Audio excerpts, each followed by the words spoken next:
jamal hire mon dental fabotoɓe mi salmini goto mon fof inde mum e yettode mum mi ñagde mon Allah moƴƴere mi weltanima on no fewi fewi ma jaafoɗon noon holko gadunomi haggila hanki gartuɗen koko ɓooyani hakkude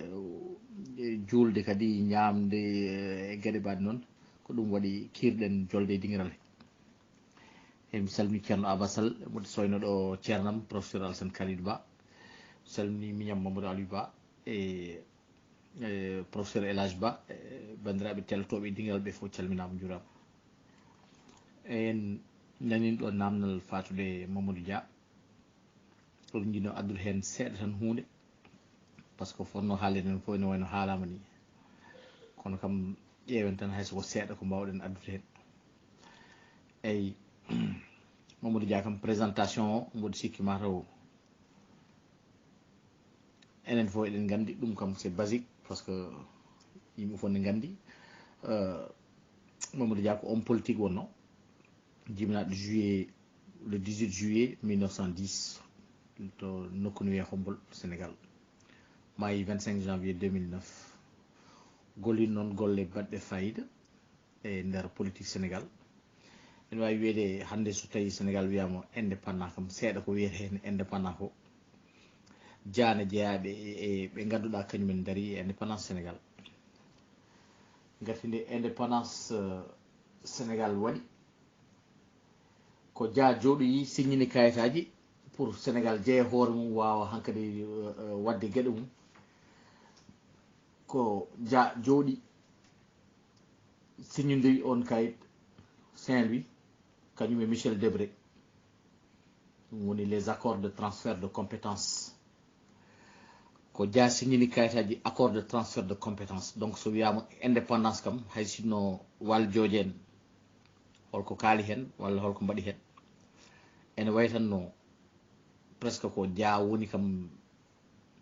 jaalal manggal ngal to so wiyama indépendance o par ce que kala ko funti wonno hen o yaltini o salima kala ko wawno wonde hen o jipti ɗum ha jiiɓi ɗum noon ene wawi wiyede kanko kam Dia so wiyama indépendance Sénégal ko gonga waljoji waɗi discours kono Dia kam ne wawi wiyede kañum koye jaale mawɗe mawɗe mawɗe jeeyade indépendance ɗe hen Dia ene wayno question ngaji namdotoɗen koye men ɗiɗo sahaji ɗi fof holno mbatten ha jaren yeeso holno mbatten ha ɓeydoɗen holno mbatten ɗiɗon question ngaji fof hande Dia darinoma hen par ce que so wiyama ndema Sénégal Dia no yettinin ɗum e ɗin duuɓi e nokku ɗo ganduɗa so tawi rewanoma hande wona haala kaɗo haalte eyyi ɗum noon mi koppuɗo mi arta eyyi ko adi foof Dia ko Senghor yiiti ɗum par ce que Dia ko jangguinanɗo école Senghor yiiti ɗum waɗi feere ha nandi ɗum e politique ɗum kam mboɗo sikki enen fof eɗen gandi ɗum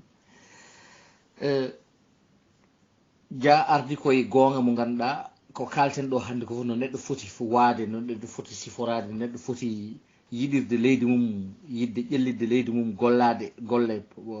nawoje leydi yeeso Dia ardi koye ɗum te Dia no wonduno e gueɗel gotel wona neɗɗo kuulowo walla kersowo haalde gonga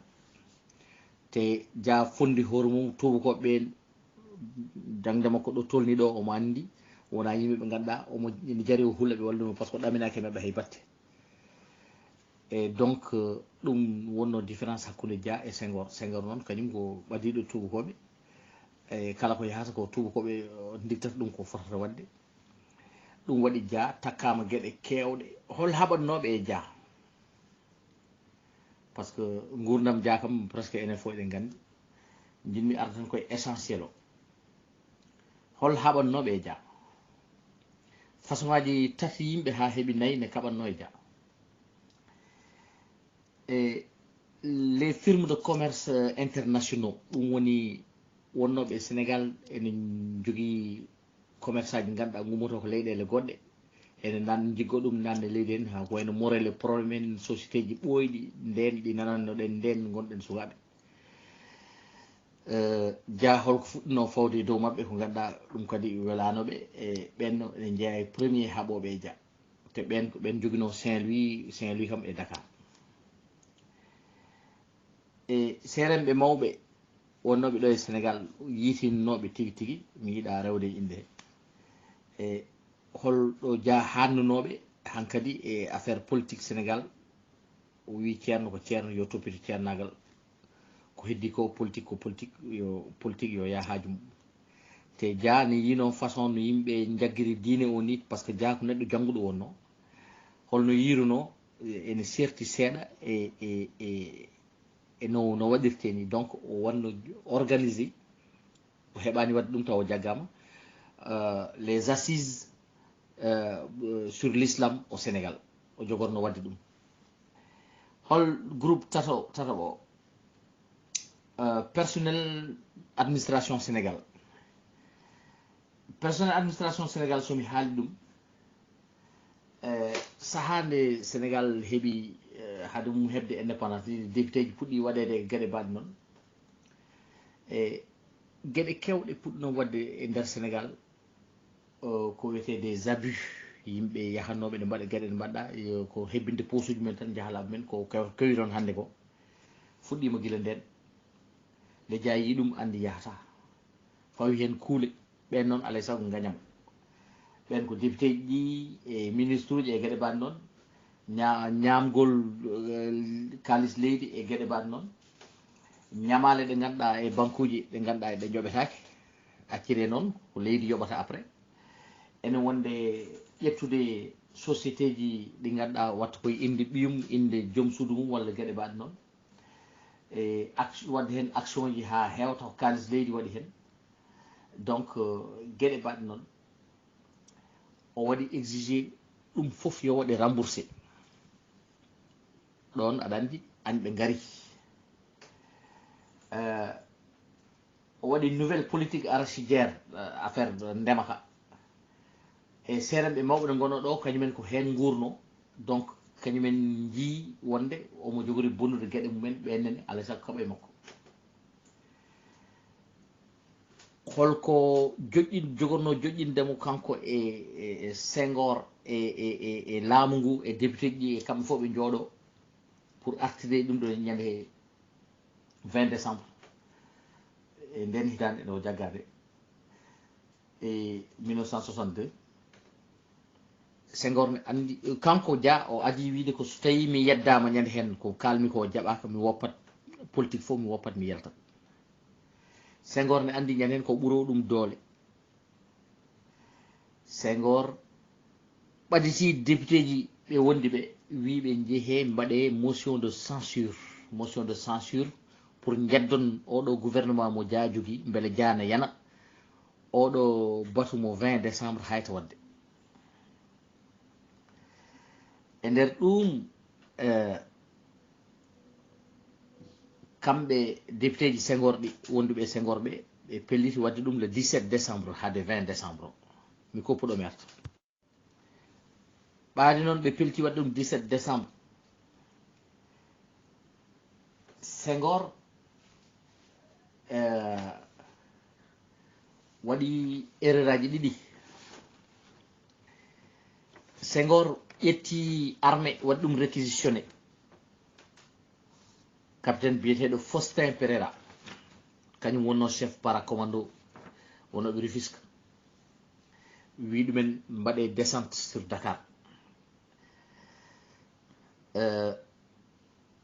ko Dia goto jogui droit en tant que chef de gouvernement et ministre de la défense ko Dia goto jogui droit wadde réquisitionné armée par ce que ko article 24 constitution yamiri ɗum Senghor alano droit e hol général gonnoɗo e armée ne wiye Amadou Fall on wonno général gondunoɗo e Senghor o yi wonde ene ɓaadi Dia ha ɓurti Senghor nomi colonel Jean Alfred Diallo nomi ɗum chef d'état major e place Amadou Fall ɗum ɗon kadi ko faute par ce que ɗum ɗon wawi wadde ɗum tan ko conseil des ministres ko ɗon wawi waɗe décidé e on saaha ko conseil des ministres tan wawi ittude chef d'état major général des armées waɗa goɗɗo kono Senghor kañum tan alano droit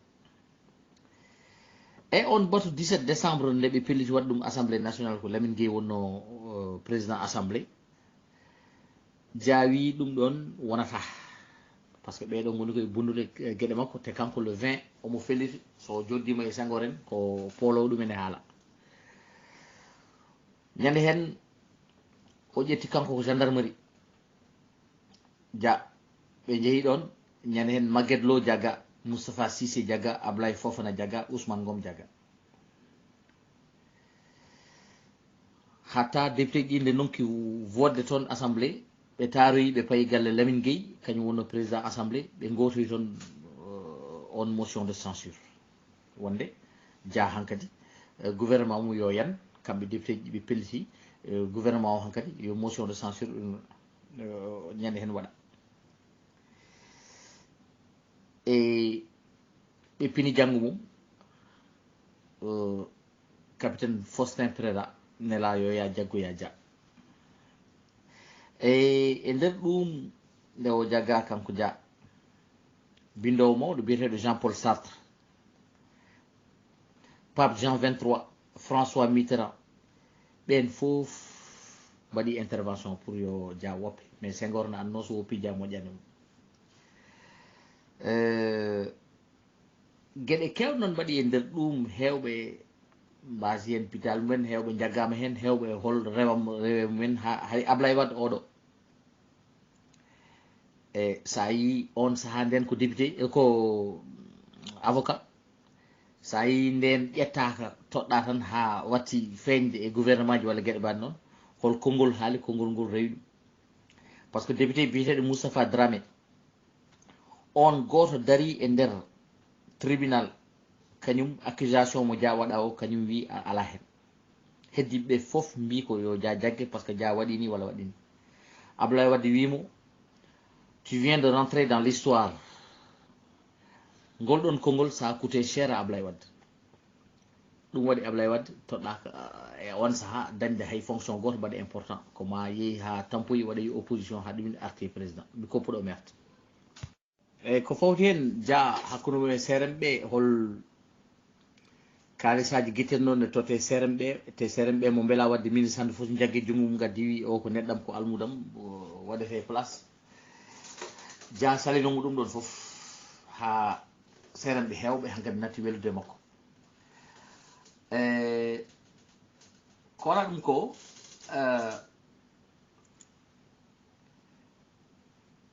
régime Sénégal wonno ko bicéphalisme woni régime mo ganduɗa ko koye ɗiɗi yimɓe ɗiɗo gardoto président et premier ministre président du conseil Israël ko noon wayi gueɗe mbaɗe noon donc cohabitation à deux têtes. dia nde ɓe mbaɗi par ce que dia joguino politique intérieur Sénégal, Senghor jogui politique extérieur, politique mo nder Sénégal batteɗo e nder Sénégal o taw koye nder leydi he ko dia woni mawɗo, politique batteɗo caggal leydi o ko Senghor woni mawɗo, noon ɗum gueɗe ɗe jaruno. mais on saaha bon ɗum ɗon waɗi bon Senghor natti hen donc ɓe mbaɗi accusé dia wawade déployé armée ƴetta ko foti no gendarmerie nawa ɗumen toon pour waɗ ɗumen déployé tawa Senghor tinani e ko sali motion de censure o ko ɗum kadi ne jeeya gueɗe hen. mais dia yinno ko coupure net avec la France, dia fuɗɗinoma dañde négociation avec la Yougoslavie affaire to banggue ndema, fuɗɗinoma dañde Union soviétique, Algérie gueɗe mbaɗe noon ɓe mbi dia addoyta ko communisme e nder Sénégal. ɓe mbi mbaɗi accusé kadi dia yiiɗi wadde créé ko république islamique, ɗen gueɗe foof ne fawno e dow dia donc pour bonude inde mum pour wadde feere. mais kam min eko gandumi e ko tinmi e histoire, dia wonano kalanoɗo pular, ko gonga ni ko pullo kono dia wonano kalanoɗo pular. dia noon haare mum ko pour leydi ndi Sénégal. mi meeɗa nande ɗo dia wi dari yo fulɓe mbanni walla fulɓe, dia noon yinno ko peewal par ce que ko neɗɗo janggoɗo urana e teskuye momin jogui ko mawɓe kalani min. dia jaɓatano cagarte, rewɓe hewɓe e ɗen kitale 61 62 ko dia jaggi ɗumen ramas hokki ɗumen worɓe par force o waɗi dewle ha kewi e nder ɗum ɗon te ɗum ɗon kam mawɓe kaali minen kam nden komin sukaɓe ala komin ciftorten te mawɓe heewɓe ɗeɓi dañde caɗele e on saha tawde jagga sa woni pullo hen saji a feeñata no fewi par ce que yimɓe kadi ko haare presque ɗeɓino wonde haare fuɗɗu hakkude maɓɓe e fulɓe teskittomi hen ko mawɗo goto ne wiye bokum ko jangguinanɗo ɗo école mi anda jeeya kanel mi anda on accanno ha Senghor haala so tawi hol ciftorɗo ɗum ɗo ne wawi haalde acca ha Senghor daro ha yimɓe deƴƴa nodda Senghor ha yimɓeɓe deeƴa ƴatto Senghor sababude Dia on ko jangguinanɗo école kañumne bon caggal nde Dia jagga presque o wayno hakkille o ko yeeni te so yimɓe min jaggamo Senghor wiya goppemo min kam on mi yi ɗum on mawɗo kam min mi yi ɗum nde min goni sukaɓe min jii on mawɗo eyyi histoire Dia ne yaaji fayida o sinno ko dañde jot mami nannu hen kadi gueɗe kewɗe ɗe ganduɗa bon ko koccodimi banggue to banggue ga kono kam ko ɓuuri wadde hen importance ko mi wat moral jire tan beele yimɓe paama kam politique Mamadou Dia teno wonde leɓunkoɓe wonɓe Dakar ɓene kañumen kadi beltanoki e gonal Dia par ce que hol gueɗe kewɗe ɗeɓe keɓatno e gouvernement ne wonde nokkuji ɗiɓe jeyno hôpital principal en hôpital Dantec en ene wonde hay présidence ɗo woni ɗo ko kamɓe gono ɗon eɓe gawa tubakoɓe guittiɓe ɗon